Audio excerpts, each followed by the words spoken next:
El libro de Efesios, sesión 4. Los sociólogos que estudian la espiritualidad y la religión en el occidente dicen que hay dos verdades acerca de los estadounidenses y los europeos en nuestros días. La primera es que hay una enorme hambre espiritual. Al menos en los Estados Unidos, eso está en su punto más alto. Pero, al mismo tiempo, hay un alejamiento de la religión institucional en el contexto estadounidense y europeo. Cuando les preguntaron a los norteamericanos, ¿creen que pueden ser buenos cristianos sin ir a la iglesia? En Estados Unidos el 81% dijo que sí.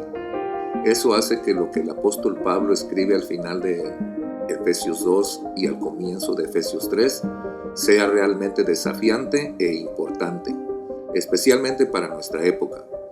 Porque Pablo habla del por qué la iglesia es algo importante o es algo que es solo bueno para ciertos momentos y ciertas personas. Lo que vamos a hacer primero es recorrer el pasaje y luego vamos a usar ese pasaje para contestar 3 preguntas. Número 1. ¿Cuánto deberíamos involucrarnos en la iglesia? Número 2. ¿Cómo se ve una iglesia saludable en el interior? Número 3. ¿Qué tipo de cosas hará una iglesia saludable en el exterior? Comencemos en el capítulo 2, verso 11. Pablo dice: Por lo tanto ustedes, por nacimiento no son judíos. Deben recordar eso, que estaban sin Cristo. Vivían alejados de la ciudadanía de Israel. Lo que hay que observar en el verso 12 es que, en el Antiguo Testamento, estar separados de Israel era estar separado de Dios. Si otras naciones querían conocer a Dios, tenían que unirse a Israel. Pablo dice que ahora esto es verdad también sobre la iglesia. Si van a estar conectados con Dios, tienen que hacer a través de la nueva Israel, la iglesia. No existe tal cosa como un cristiano maduro que no está profundamente conectado a la iglesia. Pablo les recuerda a los cristianos de Éfeso que alguna vez fueron parte de esas naciones extranjeras y separadas. Dice en el verso 12, eran ajenos a los pactos de la promesa. Vivían en este mundo sin Dios y sin esperanza. Dice que esta perspectiva debería cambiar como vemos a las personas del exterior. Piénsalo. Cuando Jesús les dijo a los apóstoles en Hechos 1, versículo 8, que lleven el evangelio a las partes más extremas de la tierra, hablaba de alguna manera de aquí, de donde estoy parado en Norteamérica. En esos días no podían ir a un lugar más lejano en la tierra que el continente norteamericano. Verso 13. Pero ahora, en Cristo Jesús, ustedes, que en otro tiempo estaban lejos, han sido acercados por la sangre de Cristo, porque Él es nuestra paz. De 2 pueblos hizo uno solo, al derribar la pared intermedia de separación. En estos versos, Pablo reconoce algo que todos sabemos que es cierto y de lo que, probablemente, somos más conscientes ahora que en cualquier otro momento de la historia. Y es que hay paredes intermedias de separación entre los diferentes grupos de personas, entre diferentes razas y diferentes culturas. Estoy parado en un cementerio que tiene un montón de tumbas de personas que lucharon en la guerra civil, un momento en el que eso llegó a un punto crítico en nuestro país.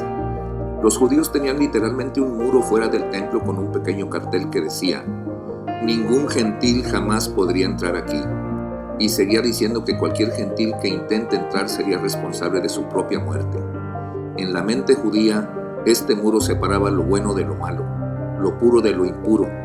La mayoría de nosotros tenemos cosas en nuestras mentes que separan las personas buenas de las malas, las aceptadas de las no aceptadas.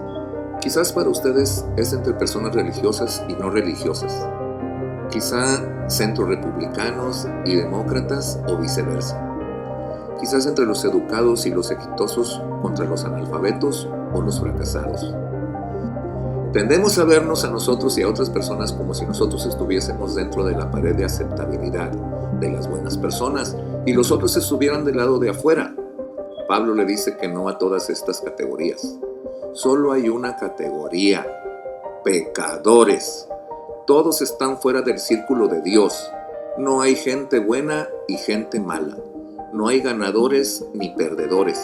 No hay personas que lo tengan todo y personas disfuncionales.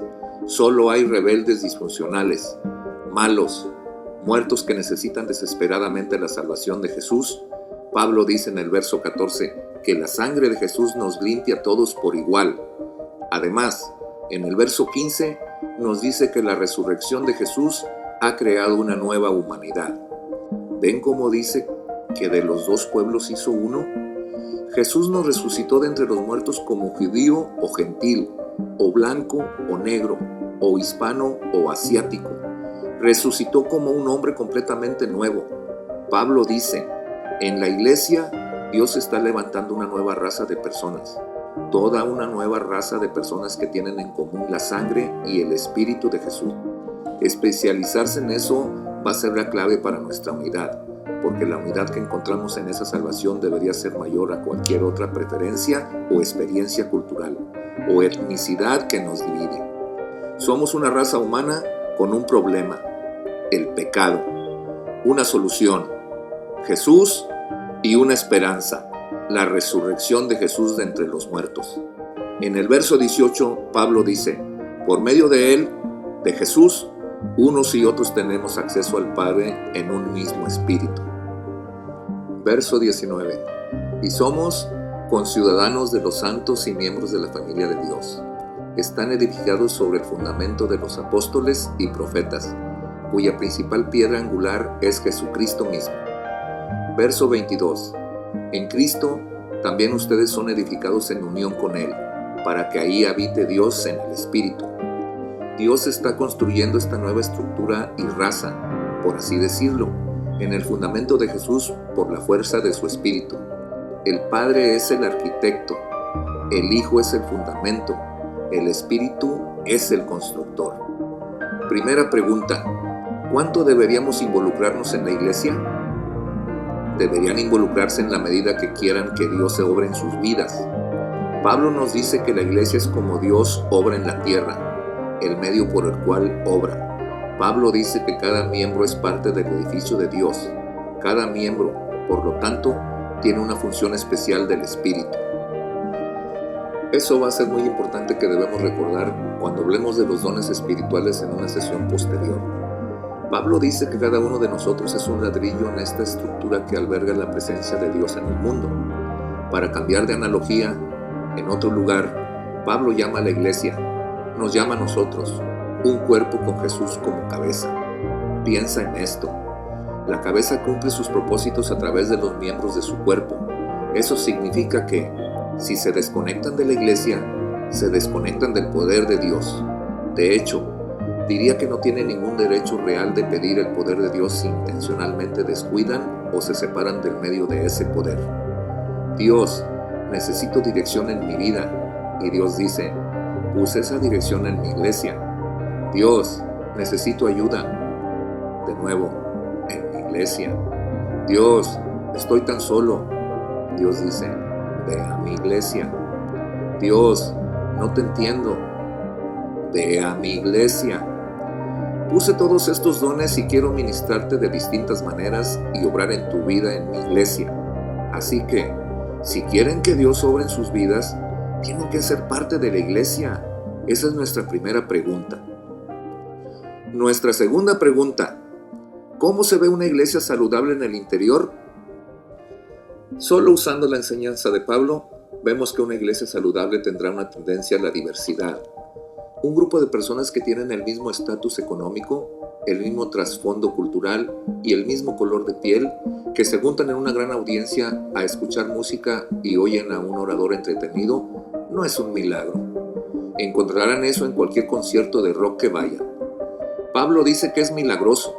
Les dice y les prueba que Dios está obrando en un pueblo en el que nuestra unidad muestra que tenemos algo que nos une, que va más allá de las experiencias y preferencias culturales que nos puedan dividir.